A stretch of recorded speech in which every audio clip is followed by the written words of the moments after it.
Terima kasih Anda masih bersama kami. Bagi Anda yang baru saja bergabung, kami hadirkan kembali 3 berita utama hari ini. Ratusan rumah di desa Tambong Wetan, Kabupaten Klaten rusak akibat diterjang angin puting beliung.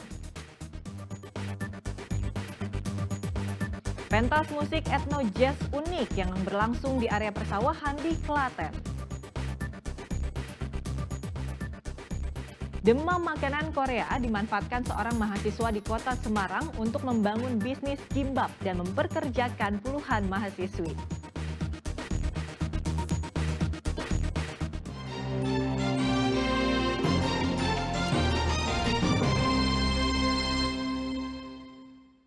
Warga Desa Beringin, Kabupaten Semarang menggelar sosialisasi ruang komunitas digital di bidang pertanian.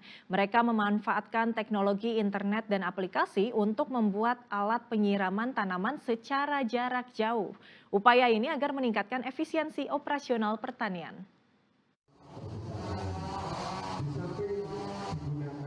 Komunitas Digital Desa Beringin Kabupaten Semarang menggelar sosialisasi ruang komunitas digital dengan memanfaatkan internet. Salah satunya dengan membuat alat penyiraman tanaman jarak jauh yang dikendalikan menggunakan ponsel pintar.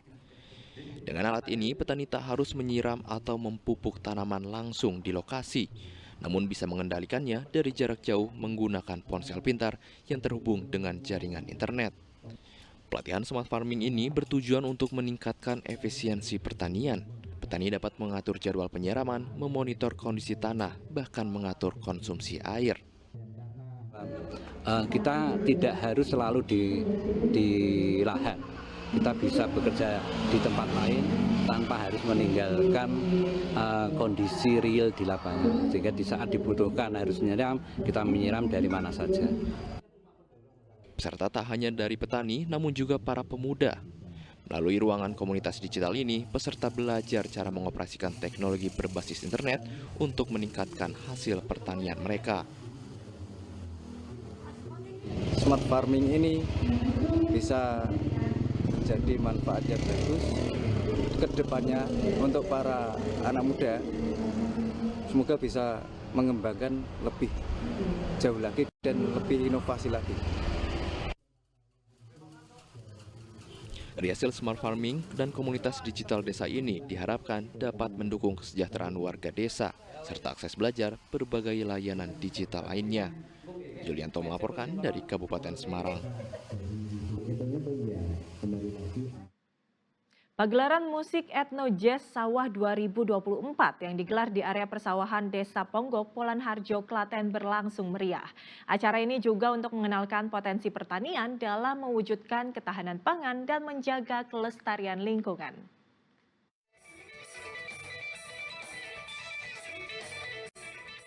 Alunan musik jazz dan etnik ini memeriahkan pertunjukan unik bertajuk Etno Jazz Sawah 2024 yang berlangsung di Desa Ponggok, Polanharjo pada hari Minggu lalu. Pertunjukan musik yang biasanya digelar di gedung, kali ini justru dilakukan di areal persawahan dan beratapkan langit.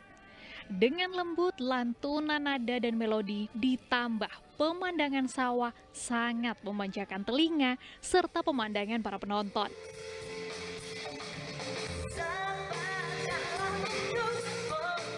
Para pengunjung selain melihat pertunjukan musik juga dapat membeli beras jenis Rojo Lele Serinuk yang menjadi hasil produksi petani di Kabupaten Klaten.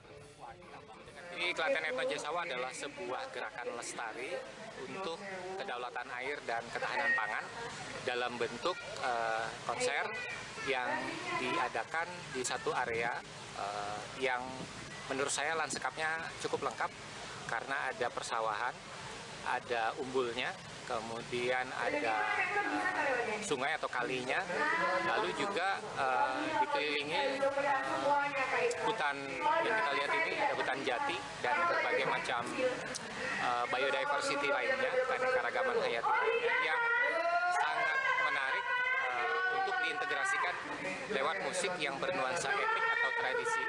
Pagelaran musik ini berupaya untuk mengangkat potensi pertanian dalam mendukung ketahanan pangan dan menjaga kelestarian lingkungan. Selain itu, mengajak generasi muda untuk menggeluti dunia pertanian. Krisna Agung melaporkan dari Kabupaten Klaten. Kue kering biasanya terbuat dari tepung terigu dan bahan pelengkap kue lainnya. Tapi bagaimana kalau kue tersebut terbuat dari bekatul, serbuk hasil gilingan padi yang biasanya dijadikan pakan ternak? Penasaran rasanya? Berikut liputannya. Jika Anda penggemar manisan atau kue kering, Anda harus mencoba cookies unik ini. Dengan kreativitasnya, warga Mojolegi, Boyolali, bekatul yang biasanya hanya digunakan untuk pakan ternak berhasil diolah menjadi kue kering yang menggugah selera.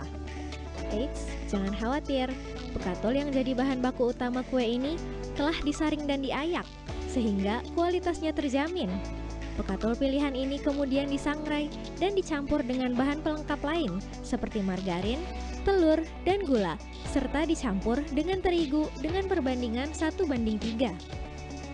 Adonan kue tersebut kemudian dipanggang hingga berwarna keemasan. Kue yang sudah dingin lalu disajikan ke dalam toples dan siap dihidangkan. Jadi kita itu memanfaatkan bekatul yang biasanya cuma dipakai untuk pakan ternak, sekarang kita olah untuk jadi produk yang punya nilai lebih. Kalau bekatul itu dia sendiri yang pertama tinggi serat, jadi baik untuk pencernaan. Yang kedua, dia itu memiliki kandungan gizi yang cukup banyak. Jadi untuk konsumsi jangka panjang akan lebih baik daripada hanya tepung terigu. Bagi Anda yang berminat, kue ini bisa Anda dapatkan hanya dengan harga Rp30 per toples. Selain rasanya yang nikmat, kue bekatul juga tinggi akan serat dan mengandung zat gizi yang dapat memperlancar pencernaan. Bagaimana? Tertarik mencicipinya? Yulianto melaporkan dari Boyolali. Demam makanan Korea dimanfaatkan Zaras Amara, seorang mahasiswi di kota Semarang untuk membuka bisnis kimbap. Dengan modal 5 juta rupiah, kimbap atau kudapan dari nasi yang dibungkus dengan rumput laut itu bisa dinikmati semua kalangan. Tak hanya cuan yang didapatkan, ia juga memperkerjakan puluhan mahasiswi.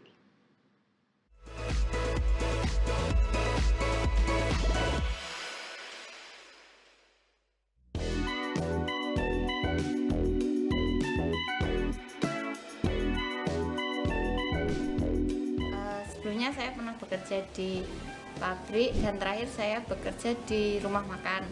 Merantaulah saya di Semarang karena sedang berkuliah.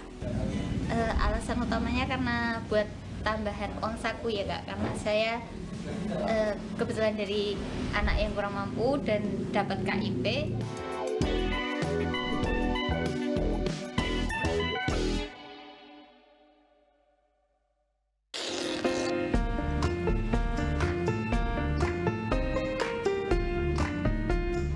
Saya dari resto tadi kan sudah punya skill gulungnya, terus saya kalau resep-resepnya cari di YouTube sama saya tambahin dari ide saya sendiri. Kalau modal awal itu pertama kita sekitar 5 jutaan. Awal-awal mengenalkan produk ke customer itu sulit, belum kenal gimbap itu apa sih, gitu pada tanya. Nggak tahu, jadi nggak jadi beli. Sehari itu paling rame laku cuma 10 Kak, paling rame, bahkan pernah sama sekali nggak laku. Terus akhirnya mau menyerah tapi kok sayang, jadinya kita lanjutin tapi pindah lokasi.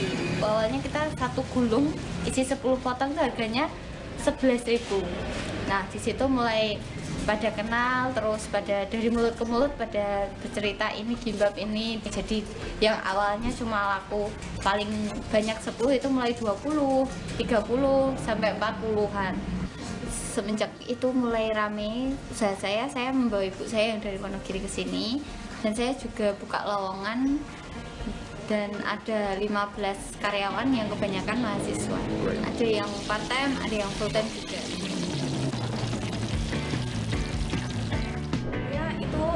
Karena buat ngisi ruang, karena pas semester 1 itu banyak belum banyak tugas, terus juga belum banyak kegiatan, jadi coba-coba nyari part time dan ketemu di gimbap ini.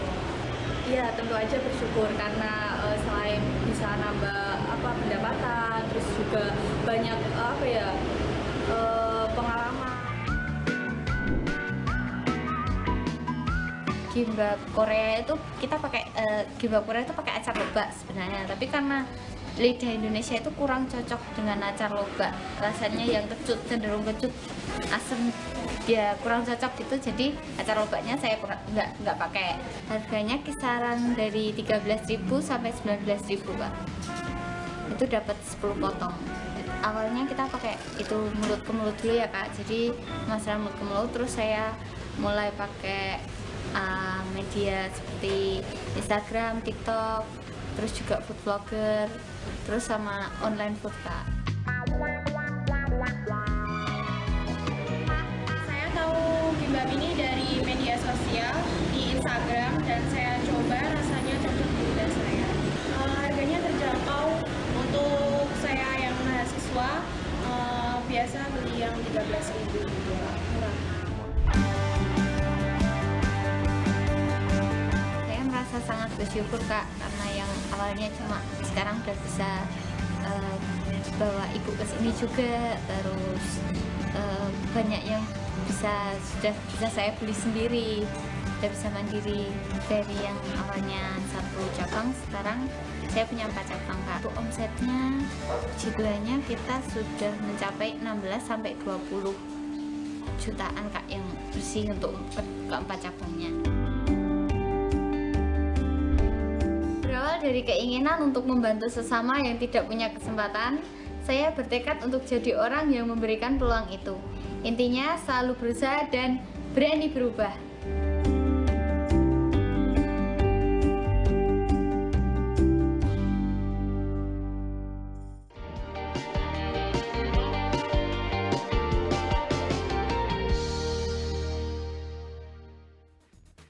Informasi tadi mengakhiri jumpa kita hari ini. Atas nama rekan yang bertugas, saya Agisa Febila mengucapkan terima kasih atas kebersamaan Anda.